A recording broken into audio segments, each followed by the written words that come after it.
Graças e paz, irmãos. Eu sou a pastora Cristina. Eu estou aqui mais uma vez para trazer uma palavra edificante para a sua vida. Nós congregamos ali na Boca do Rio, Salvador, Bahia, na rua Jorge Amado, bem disjuntinho da Galeria Jorge Amado.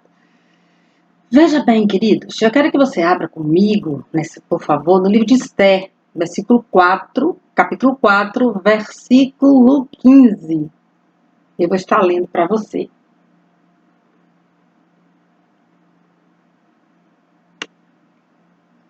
16, desculpe, 16.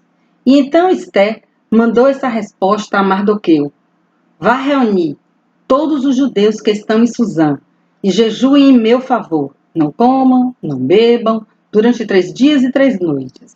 E eu e minhas criadas jejuaremos como vocês. Depois disso, irei ao rei, e ainda que seja contra a lei, se eu tiver que morrer, morrerei. E Mardoqueu retirou-se e cumpriu todas as instruções de Esther. Do que se trata essa questão, né? Do que se trata essa pergunta? Do que se trata essa ordenança que ela fala? Vá, chame todos os judeus e mande jejuar por mim. Que situação é essa? Eu vou contar a você, mas antes eu gostaria que você fechasse seus olhos comigo e nós estivéssemos agora nos elevando a Deus o nosso coração em oração, a fim de que Ele fale conosco nessa noite. Pode ser? Então, Deus, nós te amamos profundamente. Estamos aqui mais uma vez para te servir, para cumprir o teu chamado e fazer a tua vontade. Essa é a tua palavra, ela é viva, ela é poderosa, ela é eficaz. Ela é mais cortante do que espada de 2 gumes e ela faz o que ela necessita que seja feito. Vá ao encontro dos teus filhos agora, Senhor, em nome de Jesus. Abençoe-os e faça com que essa palavra venha trazer, Senhor, para a vida deles algo de poderoso, algo de transformador, algo de fortalecedor, algo do céu para cada um. E aqueles, ó Deus, que estão sendo impedidos por forças espirituais de ouvir essa palavra, vá agora em socorro, Senhor. Desmantela agora os planos das trevas e faça-os ouvir a tua voz. Eu te agradeço por tudo, Senhor, em nome de Jesus, amém. Então vamos aqui à nossa palavra. O que ela estava mandando aquele povo jejuar por 3 dias e por noite, e não era um jejum total, não era aquele jejum de tirar Coca-Cola, de tirar pão, não, era um jejum onde crucificava a carne para aguçar o espírito e para poder estar ali se fortalecendo para uma guerra espiritual. Veja bem, a situação era o seguinte: um homem, Amã, a primeira pessoa do rei, um homem extremamente importante. Ele era tão importante que o rei mandou, né, que todas as pessoas, quando ele passasse, se encurvasse, se prostrasse, ele era o homem, era a segunda pessoa do rei. Depois do rei vinha Amã. Ele utilizava o selo do rei e, de repente, contam a ele, essas fofocas palacianas, contam a ele que Mardoqueu não se curvava, não se prostrava como as outras pessoas. Então ele aí, fica injuriado, é ferido no seu ego, o orgulho abate, não admite, e resolve então fazer um plano para matar Mardoqueu. Contudo, o plano não era só para matar Mardoqueu. O plano era para matar, aniquilar todo o povo judeu. Era um plano muito maior. E eu quero fazer uma pergunta para você. Este plano era um plano de Amã? Claro que não. Este plano era um plano do inferno. Era um plano maligno que sempre existiu.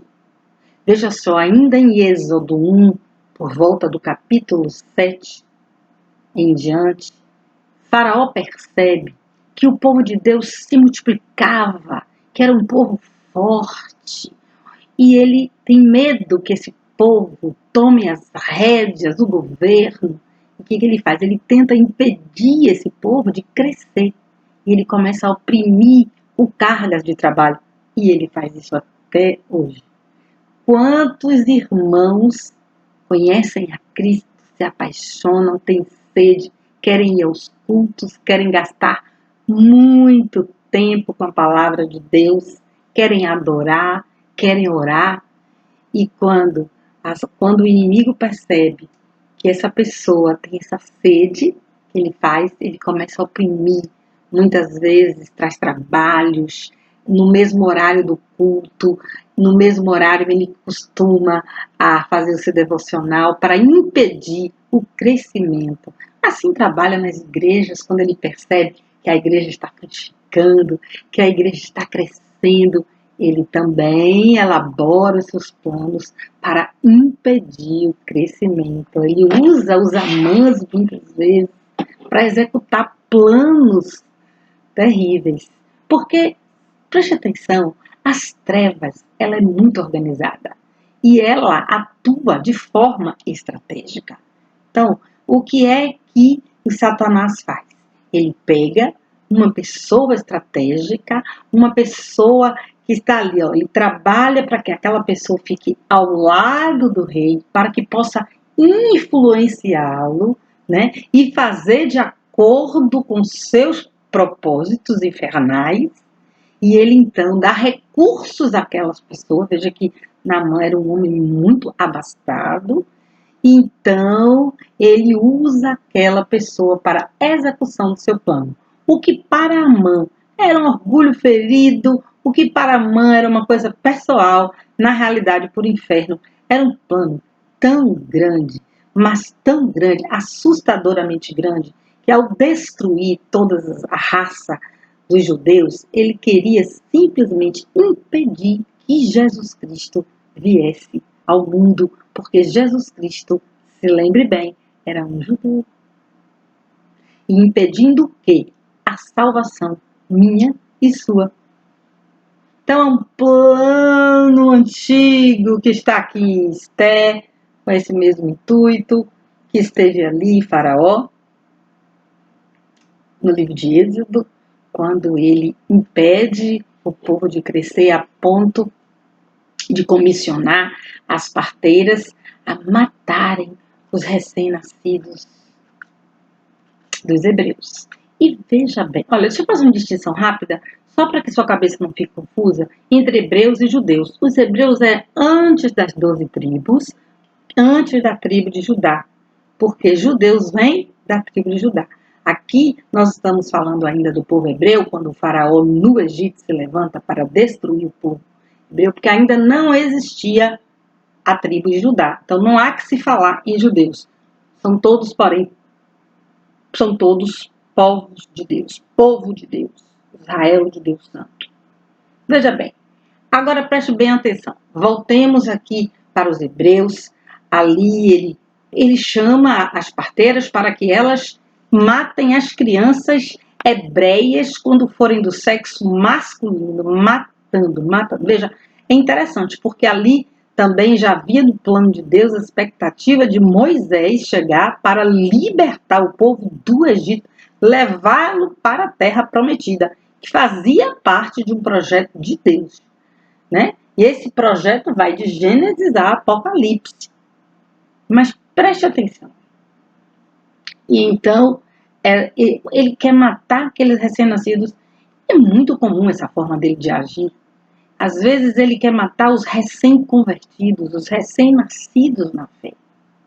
Ele procura ocasião, situações, tentações, trabalhos demais, chama atenção para alguma coisa, distrai aquele recém-nascido, cria pequeninas situações que de alguma forma o impedem de continuar mediante a sua tenra idade espiritual, não consegue lidar com alguns dardos inflamados do maligno e algumas vezes ele consegue matar aqueles recém-nascidos espirituais, os recém-convertidos dentro das igrejas em geral.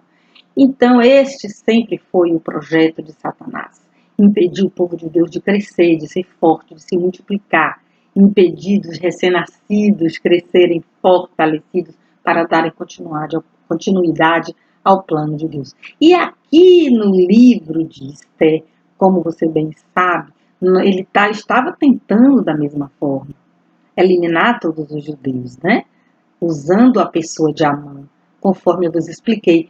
Mas se você for lá em Mateus capítulo 2, versículo 16, você vai ver Herodes mandando matar todas as crianças menores de 2 anos de idade, para que Jesus Cristo não viva. Ele soube, através dos reis magos, que Jesus Cristo havia nascido, e ele resolve, então, destruir todas as crianças, matar todas as criancinhas.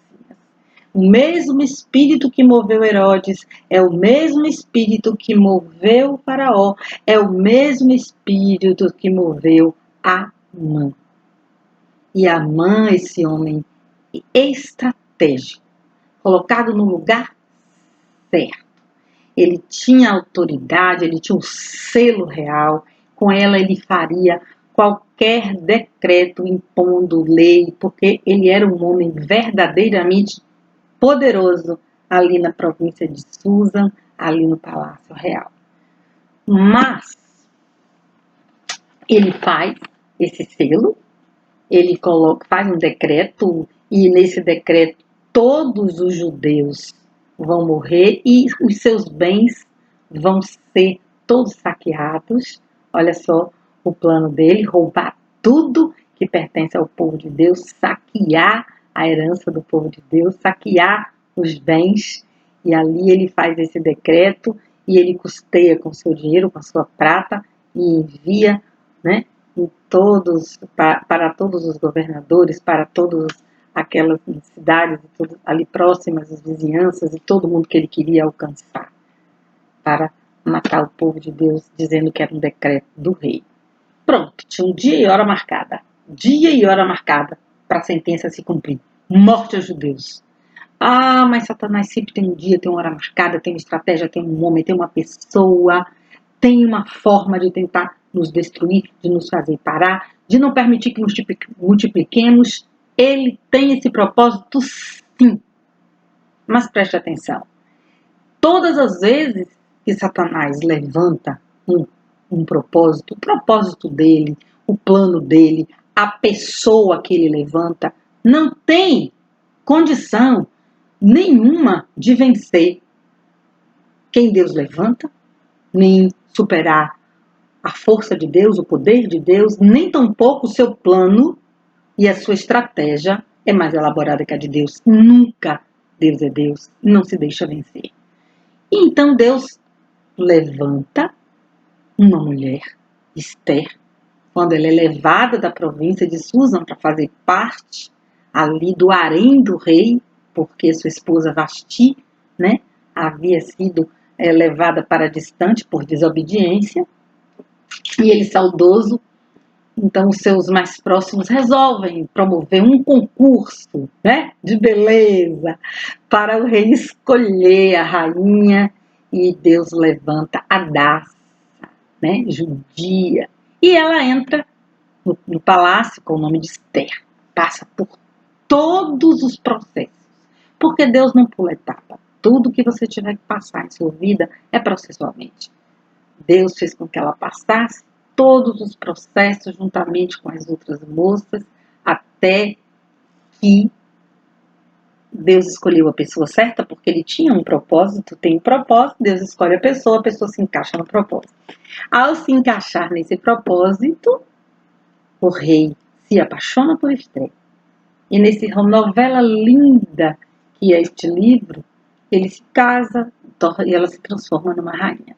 Mas ainda que rainha, ainda que com certos poderes e prestígio, existia uma lei que todos conheciam, que ninguém podia chegar no palácio, no terraço interno, para falar com o rei sem que antes fosse chamado. Era uma lei, inclusive sob pena de morte, a não ser que o rei, numa atitude de misericórdia, estendesse o cetro para a pessoa, e ao tocar no cetro de ouro do rei, essa pessoa não mais correria o risco de morte e poderia então comunicar-se com o rei. Bom, os fatos são esses, e Mardoqueu, a pessoa que instruiu a Esther durante todo o tempo, um homem de fé, um líder, né, dos judeus, E ele, sabedor do que estava acontecendo, já tinha sido noticiado por todos os lugares que no dia fatal o povo ia ser dizimado. E então ele manda um recado para Esther, ele se veste de saco, chama a atenção dela, ela manda saber o que está acontecendo e por fim ele encarrega Esther a comparecer na presença do rei e suplicar que o rei salvasse o povo dela, que declarasse, né, de que povo ela pertencia, que até então o rei não sabia, era um segredo, e dissesse: eu sou judia, salva meu povo. Ainda fala mais: se fosse para ser escravo, não te incomodaria, mas para matá-los e dizimá-los, toda a minha gente, por favor, tenha misericórdia. O rei se compadeceria e então salvaria. Esse era o plano de Mardoqueu, a nação. Entretanto, teve problema da lei e ela, Esther, claramente assustada, diz: olha, todo mundo sabe dessa lei. Se eu for fazer isso, diga para ele lá, para meu tio, para meu primo, para meu pai adotivo, que eu posso morrer. E aí ele fala uma frase que eu acho absolutamente perfeita. Eu quero ler para você como está na Bíblia. Veja bem.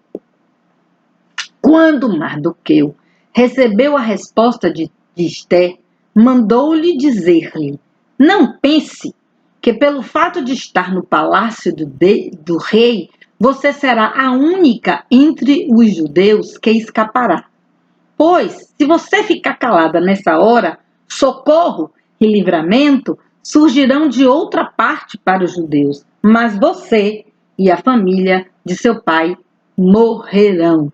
Quem sabe se não foi para um momento como este que você chegou à posição de rainha. Gente, é perfeito. Por que é perfeito? Primeiro que ele expõe aqui, olha, Deus tem um propósito. E esse propósito é salvar o povo dele, porque Deus tem promessas. Deus tem promessas para mim e para você, e os propósitos, os planos de Deus não podem ser frustrados. Isso é fato. Estamos falando de Deus. E aí então ele conta isso, mas é o seguinte: você pode até, por este seu medo natural de enfrentar este perigo de morte, recuar, não tem problema. Mas uma pessoa vai te substituir nesse propósito, porque ele vai ter que se cumprir. Livramento virá, mesmo que você não seja através de você. Entende? Então você tem um chamado, você tem um propósito de Deus. E se você se nega por motivo que seja, Deus vai continuar com o propósito. Uma outra pessoa vai cumprir os propósitos de Deus. Você entende? Então, deixa eu te falar, você é uma pessoa estratégica, colocada por Deus no lugar certo, conforme Mardoqueu disse assim, ó, quem sabe não foi para esse dia que você está aqui na posição de rainha.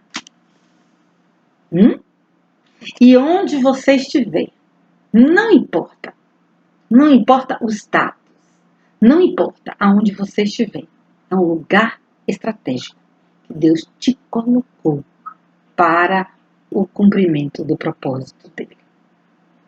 O cumprimento do propósito dele. Entende? E se você não fizer, de outra parte virá. Mas o propósito, ele não falha. Deus não muda. Os seus planos não volta atrás nos seus planos. Amém? Então, você sendo essa pessoa estratégica, quero lhe falar uma coisa, não sei se você está entendendo aonde eu quero chegar. Mas, o que eu quero te dizer é o seguinte. Quando a rainha Esther responde pedindo jejum total de bebida, de comida, por 3 dias, a toda a nação, deixa eu te falar uma coisa, é porque ela responde, ela vai ter uma resposta espiritual. E é isso que eu quero que você hoje entenda. Você está em meio a uma guerra espiritual. As coisas que porventura você precise fazer, as estratégias que você precisa tomar, todas de ordem espiritual, minha irmã. Meu irmão, não tem, não existe outro caminho.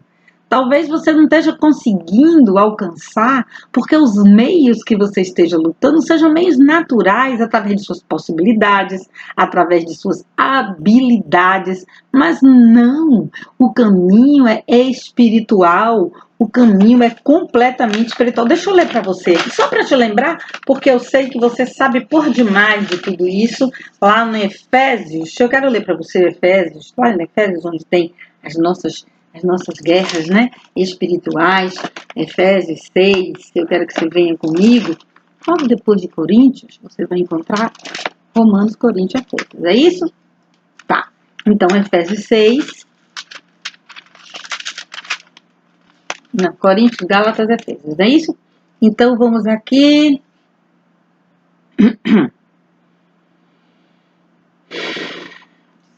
6, 10, 12, por melhor dizer. Pois a nossa luta não é contra seres humanos, mas contra poderes e autoridades, contra dominadores deste mundo das trevas, contra as forças espirituais da maldade, do mal nas regiões celestiais. Não é guerra aqui na Terra, é nas regiões celestiais. Não são contra pessoas, não é contra carne nem sangue. Entende? Não é contra Amã que você luta. Você luta contra o que está por detrás de Amã.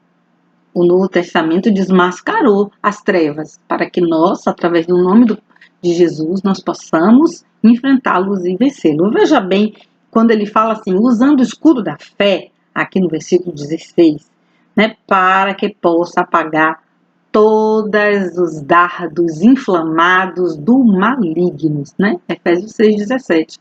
Veja bem, qual escudo? Você não se protege com política, você não se protege com pessoas, você não se protege com dinheiro, você não se protege através da sua capacitação natural, você se protege com a fé, o escudo da fé.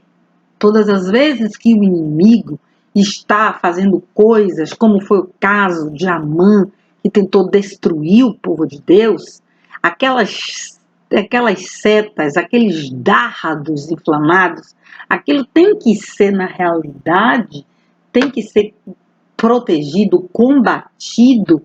O escudo da fé, é o escudo da fé. Veja bem, a rainha Esté, ela foi pelo caminho certo. Ela jejua, juntamente com as suas servas, e mais ainda com toda a nação. E o que acontece? Ela adquire forças. Lembra que ela estava assustada com o decreto que poderia levá-la à morte se ela chegasse até o terraço interno do rei? Você lembra disso? E ela podia morrer e ela estava um tanto quanto receosa. Ela jejua, ela adquire coragem, ela adquire força. Deus prepara tudo. Deus prepara o momento. Deus coloca palavras de sabedoria nos lábios daquela mulher formosa, irresistível ao rei. E ela chega ali e ela fala, o coração do rei quebrado, e ele se indigna, que tentam sequer contra o povo da mulher amada, querem matar esse povo. E então ele vai buscar quem é o causador dessa situação. E então Amã, muito bem colocado estrategicamente por Satanás, com todo o poder, quando chega ali naquele lugar, ele encontra uma sentença de morte. É interessante que entre os planos do maligno estava essa situação de matar Mardoqueu, né, colocando-o na forca, e então, uma noite anterior, estrategicamente, porque foi Deus que colocou, algum tempo antes, o próprio Mardoqueu para ouvir um conchavo que iria matar o rei. Ele, como um bom subordinado do reino, ele denuncia os intentos, e quando ele denuncia aqueles homens que quiseram matar o rei, nada acontece, apenas é registrado no livro de crônicas, e justamente na noite anterior ao fato de que a mãe iria pedir a cabeça de Mardoqueu, seu inimigo maior, ele, o rei, incomodado, com uma insônia muito conveniente, para Deus e para nós, muitas vezes, Deus trabalha de formas que você não pode imaginar para sua vida, colocando insônia em alguns, mudando as situações, mudando os cargos, mudando tudo, mudando o tabuleiro, as peças do tabuleiro, com o intuito de te dar a vitória, com o intuito de porque você faz parte do propósito dele, do plano dele, para que o plano dele prevaleça. E aí você veja bem o que acontece, e em meio a tudo isso, ele, Amã, que preparou essa forca, foi obrigado a honrar Mardoqueu, que salvara o rei da morte, né? As honrarias mais lindas, e ele volta muito arrasado para casa, mas continua com seu intento maligno de destruir o povo judeu, mas neste dia, após o jejum, após a guerra, após a estar preparado, porque as coisas precisam ser preparadas no reino do Espírito para que elas tomem forma no reino natural. É necessário que vençamos primeiro a guerra no reino espiritual para que depois as coisas do reino físico se manifestem. Entende? E ela foi justamente pelo caminho espiritual. E ela consegue essa vitória. Ela consegue essa vitória. Você sabe o que eu vou te dizer? É que Amã foi levada a forca. É tão conveniente que tinha até ali um eunuco, amiguinho de Esté, lá fora com a forquinha, diz assim: olha, vi uma forca aqui, você não quer botar para aproveitar e enforcar Amã, não? Deus é tremendo, porque ele é muito cuidadoso nas suas estratégias. Deus, ele é a personificação da inteligência e do poder. Então, não existe Amã, não existe na Terra nenhum tipo de sujeição, de mal, de estratégia que venha contra a sua vida, que Deus não dê conta. Que Deus não se levante se opondo. Porque, veja bem, o reino das trevas estava ali representado por Amã, um estratégico ao lado do rei, com todas as possibilidades e recursos dele, de influência, recursos financeiros. E do outro lado dessa guerra espiritual estava quem? Esther, também colocada ali estrategicamente ao lado do rei, com a sua formosura, né, com seu encanto, com a sua personalidade. Eu acredito, uma mulher muito digna, cheia de fé, de princípios, e estava ali, ó, ao lado do rei para influenciá-lo. Atrás de Esther tinha a educação, a base, a cobertura espiritual de Mardoqueu, esse líder judeu. Então, veja bem, pai adotivo dela e primo, né? Porque ela ficou órfã muito cedo. Então, gente, deixa eu te dizer, nesse embate de reino das trevas com o reino de Deus, ainda que, sabe, pareça que as coisas não vão acontecer, que a vitória não vai ser nossa, calma, calma, porque Deus está oportunizando a sua vitória. Deus está possibilitando a sua vitória. Deus está cuidando da sua vitória. As circunstâncias que se opõem, né? As circunstâncias que vêm de encontro a isso, os Amãs, os faraós lá no Egito, os Herodes, veja bem, em Belém, tudo isso, por mais que seja um poder humano tão robusto, né? E que nitidamente poderoso, acima de tudo, ainda que pareça acima de todos, ainda que pareça difícil de ser enfrentado, ou até impossível, nós temos que enxergar que atrás de todo esse cenário que tenta aniquilar o povo de Deus, que tenta parar o povo de Deus, que tenta frear o crescimento do povo de Deus, atrás de tudo isso, não são homens, não são mulheres, não é carne nem é sangue. Atrás de tudo isso existe um projeto satânico trabalhando de forma muito, muito hierarquizada, muito organizada. muito elaborada. Mas se o reino de Satanás é organizado, o de Deus é muito mais. Se o reino de Satanás é muito bem hierarquizado, o de Deus é muito mais. E se o plano de Satanás é muito bem elaborado, o plano de Deus é muito, muito, muito mais. Entende? Então veja as coisas com os olhos espirituais. Veja que atrás dessas circunstâncias, dessas pessoas tão poderosas que te oprimem, te machucam, te desqualificam, ou até mesmo não te reconhecem. Deixa eu te falar. Atrás de tudo isso, existem as trevas.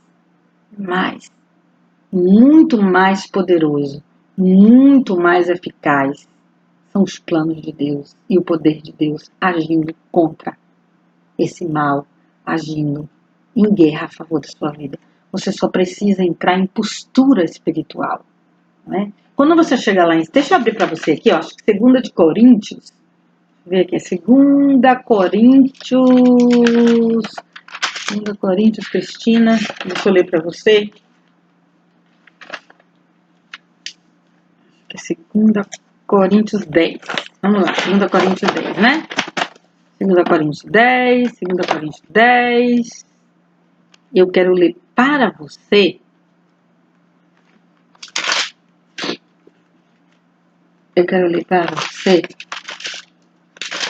Esse versículo para você poder entender o quanto a guerra que você enfrenta é de natureza espiritual.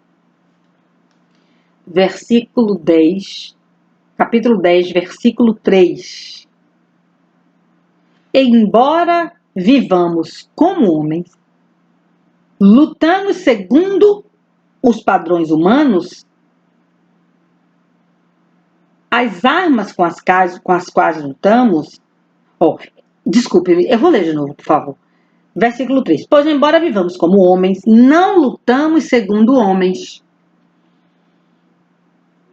Não lutamos segundo padrões humanos. Encaixe-se agora no padrão espiritual de postura, de luta, padrão humano de resposta, padrão humano, padrão não é o padrão humano, padrão espiritual de resposta, de guerra, de discernimento. O seu padrão não é humano, embora você seja humano. Está aqui Paulo dizendo isso. Não lutamos segundo os padrões humanos. Então a nossa arma não é humana. A palavra que liberamos não é humana. Quando nós nos defendemos, essa defesa não é de natureza humana. O nosso escudo é a fé. Veja mais.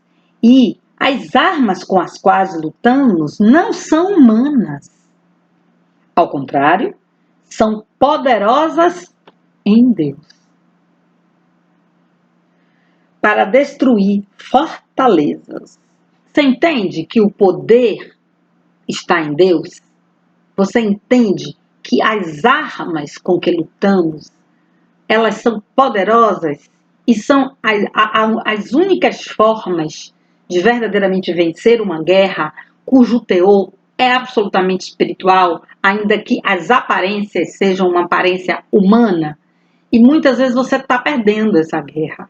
Muitas vezes você não está entendendo essa guerra. E mais ainda, você está utilizando todos os seus recursos humanos, se desgastando, achando que vai vencer e não consegue vencer, porque você não entendeu ainda que o que você está vivendo é uma guerra espiritual, onde você está ali estrategicamente colocado por Deus, porque Deus tem um propósito na sua vida, ainda que Satanás levante pessoas que tenham recursos e que sejam também estratégicas para desafiar a sua vida na tentativa de te vencer e aniquilar, de te derrubar, ou te destruir, ou te perturbar, não sei.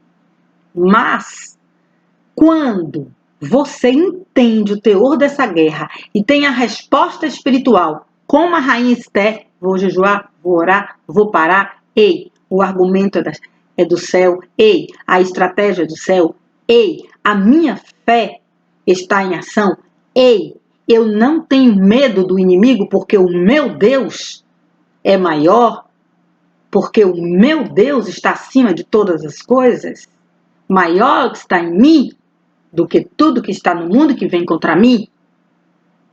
E no momento que eu entendo isso, e no momento que eu respondo dessa forma, eu adquiro, então, aí sim, o potencial de vitória.